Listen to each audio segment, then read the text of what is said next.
السلام عليكم، كنتمنى تكونوا بخير وعلى خير. جيتكم اليوم بأون نوفيل غوسيت. غادي نقدم لكم 3 ديال لي صوص، ولكن غادي نصايبوهم بواحد لاباز وحده، وممكن تشكلوا هكا 3 ديال لي صوص اللي تقدروا تستعملوهم هكا في لي ساندويتش. كيجيو لذاذين بزاف، اولا في الشاورما ولا لي تاكوس كيجيو هائلين وكيجيو لذاذين بزاف. سورتو دابا حنا قابلين لشهر رمضان المبارك، فهاد لي صوص كنبغيوهم باش نديرو بهم، نعمرو بهم البطبوط اولا نديروهم في لي ساندويتش.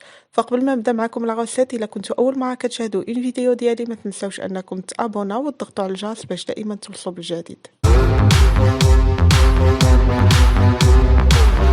فكنبداو على بركه الله. هنا نقدم لكم مقادير. بالنسبه للعبات كلشي بهذا الكويس صغير، لان كناخذوا نفس الكميه. فهنا كناخذوا كاس صغيره ديال الحليب، نفس الكميه ديال الزيت، 2 كيسان ديال الماء غير وضعتهم تما، وكاس ديال النعشه. فهنا غادي ناخذ شويه ديال الحامض وكذلك الخل اللي نسيت ما حطيته، وشويه ديال الثومه. بالنسبه للحامض كنضيفوه هو اخر حاجه، يعني حتى كنبغيو نستعملوا لاصوص عاد غادي نضيف الحامض. فبالنسبه لهاد المقادير هما المقادير اللي غادي نحتاجهم باش نوجدوا لا باز ديال لاصوص. اول حاجه غادي نبداو بها هي كناخذوا النعشه، كنوضعها في كاسرونه، وغادي نضيف الكميه ديال الماء، يعني كاس ديال النعشه مع 2 كيسان ديال الماء. كنحاول ما امكن انني نخلطها مزيان حتى كتذوب ليا مزيان النعشه في الماء قبل ما كنشعل العافيه.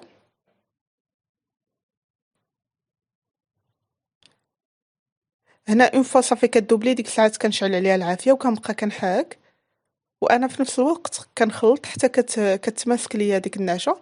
وكيما كتشوفوا كتبدا جالسه كتقصح، كنبقى هكا كنخليها فوق العافيه حتى كتقصح ليا مزيان. هنا كما كتشوفوها بدات شويه بدات كتقصح، سورتو بالنسبه للجناب. كنبقى مستمره على هذا الشكل وكنخليها اون فوا كتبدا كتقصح لي، كنخليها واحد 2 دقائق كذلك فوق العافيه، بحال كنطيب ديك النعشه باش ما كيجينيش داك لو مجهد النعشه في لاصوص. فكما كتشوفوا هنا بدات كتجمع لي. هنا تقريبا لاباز اللي كندير بالنسبه لهاد لاصوص هي نفس لاباز ديال الثوميه.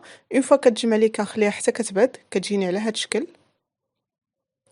اون فوا كتبرد كتقصح، من بعد غادي نوضعها باش نطحنها مزيان.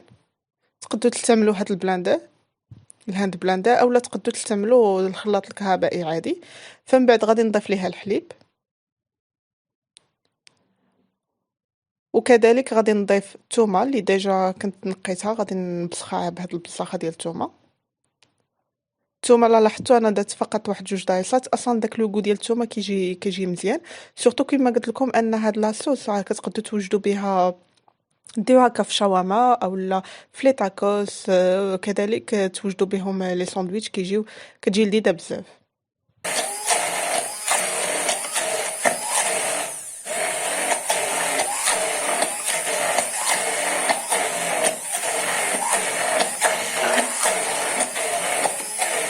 اون فوا صافي كتبدا كتخلط لي مزيان، كيندمج ليا الحليب مع داك لو ميلونج ديال الماء والنعشه. فكنبدا كنضيف الزيت شويه بشويه، وانا اون ميم طون كنخلطها مزيان حتى كطلع ليا حتى كتولي ليا اون صوص.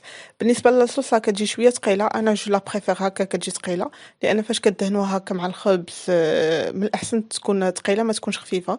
بالنسبه لكم لا بغيتوها تكون خفيفه اكثر، اون فوا كتوجدوها فتقدروا تزيدوا الكميه ديال الزيت اولا الكميه ديال الحليب على حسب اللي بغيتو، فممكن تزيدوه من بعد. انا بالنسبه ليا هكا مزيانه. فكما كتشوفوا غادي نبقى نضيف الزيت شويه بشويه، وانا في نفس الوقت كنخلط حتى كتطلع ليا لاصوص مزيانه. وبالنسبه للاضافات اللي غادي نضيف، انا غادي نضيف فقط الخل. كما قلت لكم الحامض ما غاديش نضيفها، ما غاديش نضيف الحامض حتى كنبغي نستعمل لاصوص عاد نضيف الحامض. فهنا غادي نضيف واحد المعلقه صغيره ديال الخل، ومن بعد كذلك نبدا نخلط مزيان. وبطبيعه الحال كذلك غادي نضيف الملحه. فانا صافي كنحصل على لا باز ديال لاصوص اولا لاصوص الاولى اللي هي انسبيري من الثوميه.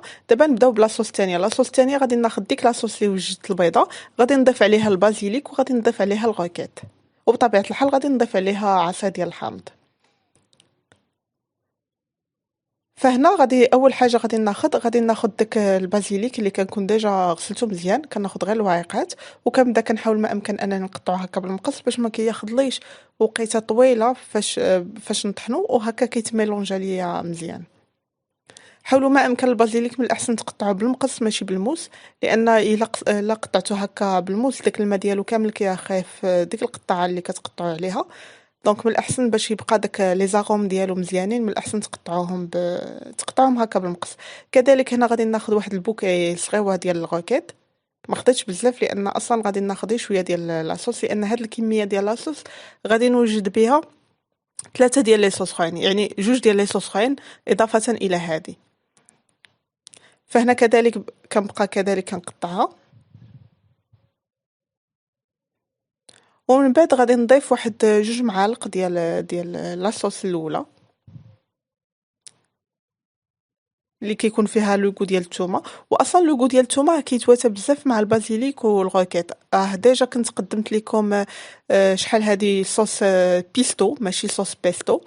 صوص بيستو فيها لا باز ديالها هي البازيليك مع الزيت البلديه وكذلك الثومه، بطبيعه الحال ملح وبصل. اصلا هادشي راه كيتواتى مع بعضياتو. هنا كناخذ شويه ديال الحامض وكنضيف قطيعه ديال الحامض باش يعطيني داك لوغو شويه ديال لاسيديتي.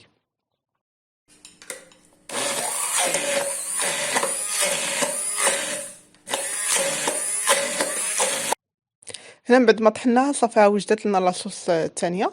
دابا هنا نوجدوا لاصوص الثالثه. بالنسبه للاصوص الثالثه هنا خديت شويه ديال الفلفل احمر، كانت عندي هاد النويبه اللي مازال خضراء، يعني مازال ما يبساش. وكذلك غادي ناخذ الزيت ديال السيترون مصيه، شويه ديال الحامض مصيه القشور، وغادي ناخذ شويه ديال الخيار اللي ديجا محمض. هذا وجدته في الدار، غادي نخلي لكم فيديو كذلك كيفاش تقادوه غير في الدار. وخديت واحد 2 معالق ديال لاصوص الاولانيه لا باز.